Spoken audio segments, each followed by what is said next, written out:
Hey everyone, Professor Leis here. In this video, I'm going to read through and explain some general feedback that I want us all to consider as we continue to compose and revise our essay projects. So the first thing that I want us to do to consider is to unlearn the concept of having a hook at the beginning of our essays. Now, the hook is this concept that has been grossly caricatured in the 5 paragraph essay structure. And so, what a hook is, according to the 5 paragraph essay structure, it's an attention grabber, but usually it manifests in one of 3 ways. Starting off with a question: have you ever wondered what your most important value is? No, I've never wondered that. Or having some sort of startling statistic: 1 in 3 Americans have never thought about their most important value. Oh my God. Or having some sort of quotation, typically something that you just found randomly on the internet by somebody that you maybe have heard of before, but it doesn't matter. You just typed in quotations about important values, and then 10 of them popped up from different figures in history, and then you choose one that you think sounds great. And you start off that way. According to Thomas Edison, values are blah, blah, blah, blah, blah. I'm being a little goofy here, but that concept of the hook, quite frankly, is cheesy. And a lot of times it can result in unimaginative, uninteresting, boring introductions. They all kind of start off the same. So, what I want everyone to do is to unlearn this idea of having a hook. Now, it doesn't mean to forget it, right? So, if we're going back to what Miller and Jurassic talk about in their short essay on unlearning, right? To unlearn something doesn't mean that it just is erased from our memory. It just means that we kind of put it to the back and realize that there's more effective ways of approaching something. So I want us to avoid starting off with a question, okay? So if your first sentence of your essay is a question, I want you to figure out a different way to do it, okay? I want you to avoid using a startling statistic, and I want you to avoid using a memorable quotation, okay? So something to consider, especially for an essay like this, where it's very much based on personal experiences and narratives, is to start off with an anecdote or an example that can then lead into your discussion of your most important value. Okay, so if you talk about maybe you were bullied in elementary school, don't just tell us that. Paint a little scene for us. Begin with that situation, and then you can show how that leads into the development of this value. Or if you do have, maybe about midway through your first draft, you have an example of when you were growing up or some situation that you found yourself in that is connected to this value. Consider actually beginning your essay with that, or at least beginning with a portion of it, and then you can continue on with that later in the essay after you've talked about some of the significance with the value. Okay, so if your essay starts off with a question or startling statistic or a memorable quotation, I want you to figure out a different way to do it. Going along with that too, I want us to avoid starting off with grand sweeping generalizations. So if you're talking about your value as being honesty, for example, um, and avoid starting off with saying something like, honesty means a lot of things to a lot of different people, but the honesty, there's some people think of it this way and some people think of it that way, but I think of it this way. Again, that's a little less cheesy than beginning with the question startling to statistic. Oh, I can't even speak. That's a mouthful. Startling statistic or a memorable quotation, but it's still kind of a carryover from the 5 paragraph essay structure. So for this essay, because you are using personal experiences, it's very much a personal essay in that way. I'm going to encourage you to begin with an anecdote or one of those examples that you can then lead into talking about your value. Okay. Now this will be important for our conclusions too, and I'll get to that in a little bit. The next thing to consider is we want to make sure that we're using paragraphs to separate our ideas, okay? So just because we're moving beyond the 5 paragraph essay structure doesn't mean that we're getting rid of with the idea of paragraphs altogether. Paragraphs still matter. They're very important for structure and organization. So paragraphs should focus on one main point per paragraph, right? But each paragraph, of course, is a piece of a whole, a bigger picture. So each of the paragraphs should connect to one another, but each paragraph should focus on one main idea. So if you find yourself with some longer paragraphs, especially if they're a page or even more.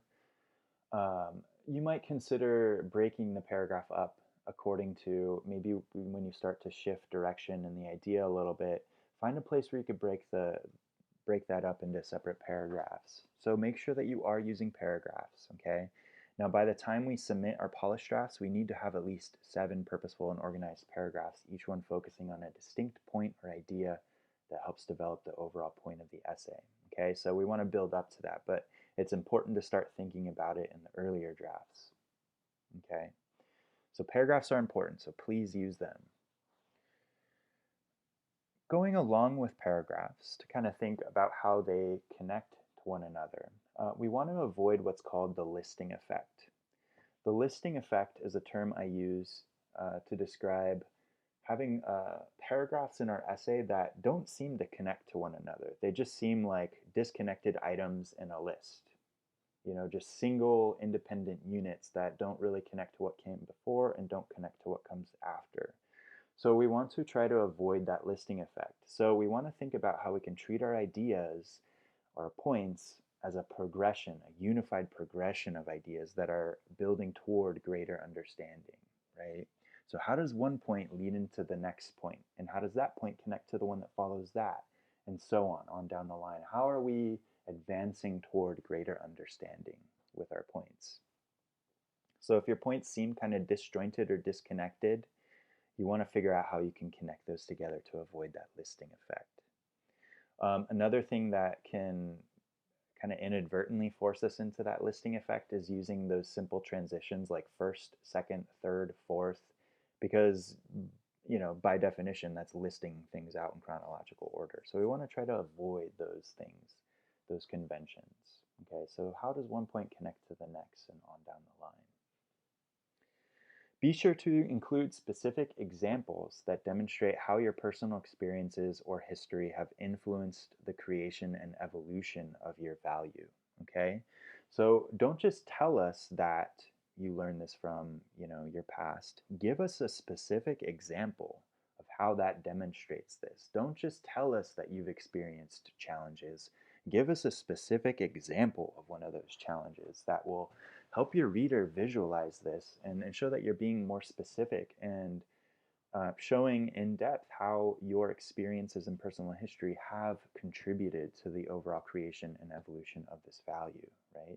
Remember, that's the key thing that we're trying to, or one of the key things we're trying to do in this essay, show how our personal experiences and histories have contributed to this value. So in order to do that, we need to be specific.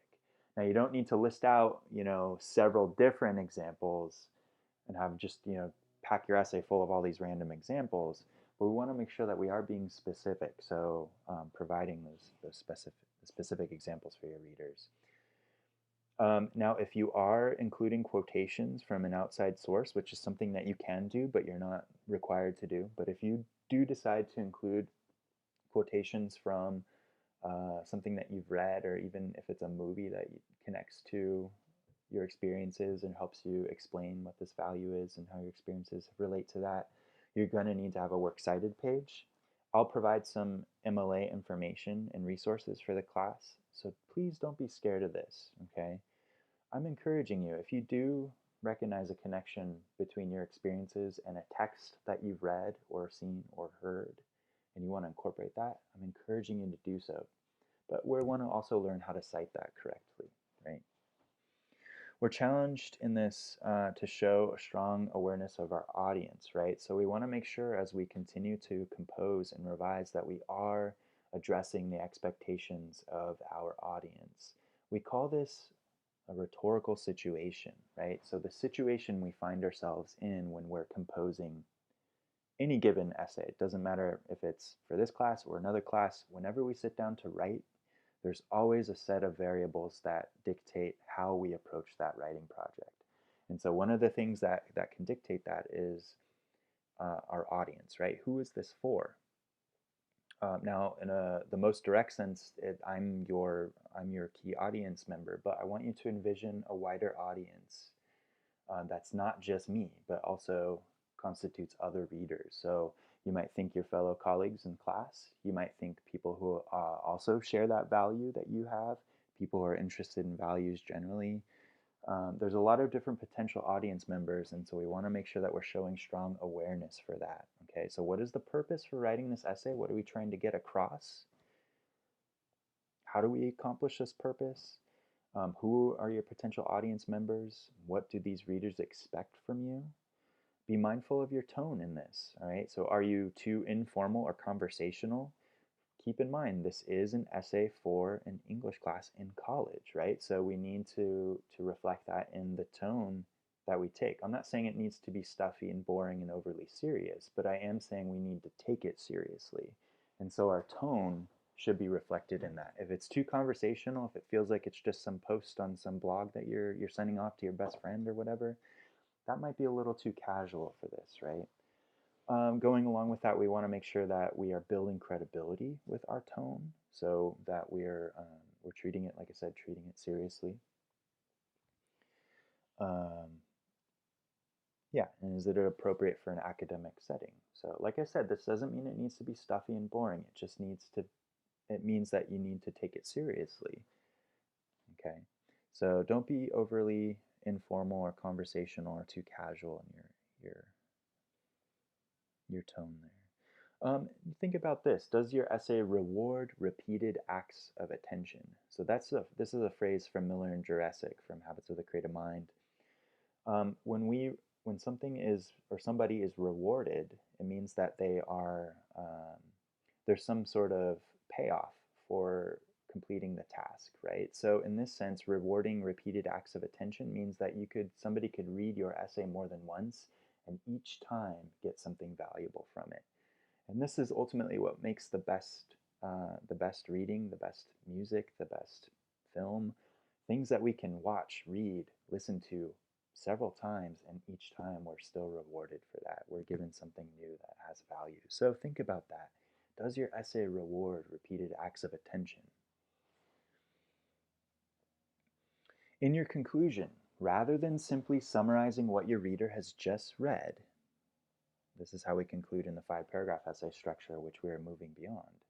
Address the so what question. What this means, if we think about how we use this phrase in conversation, so say your friend tells you something and then you respond, so what?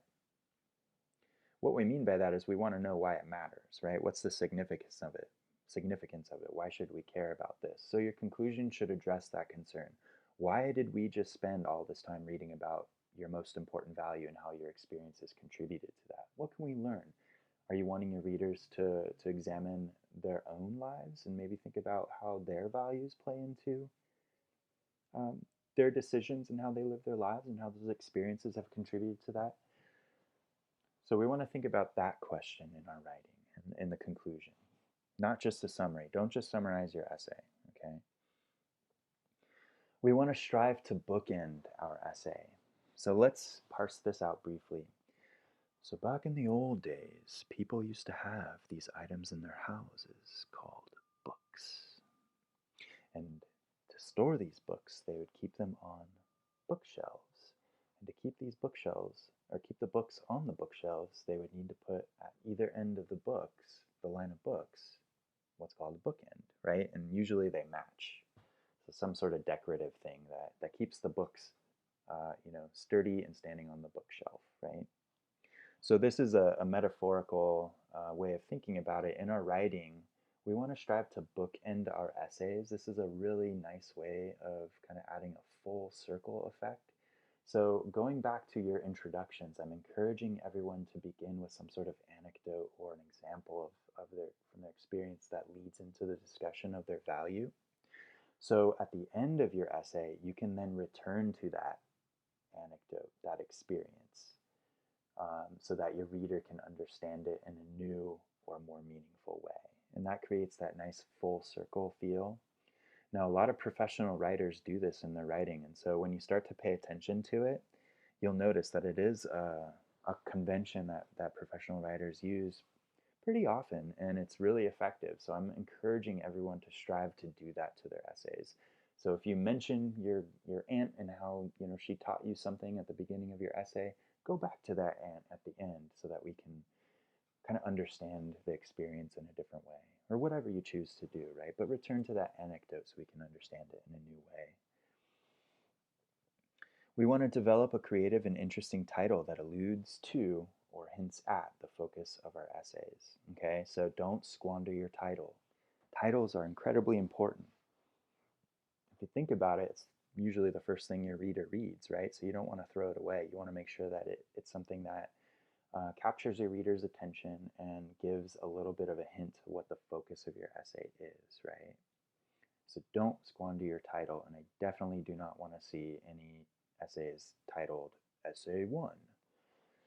Definitely do not want to see that, okay? So flex your creative muscle here. An interesting creative title that alludes or hints to the focus of your essay.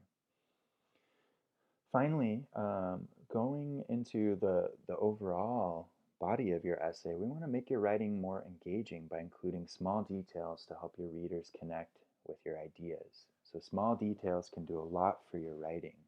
So what I mean by this, if you mention your mother, give a little detail about your mother, you know?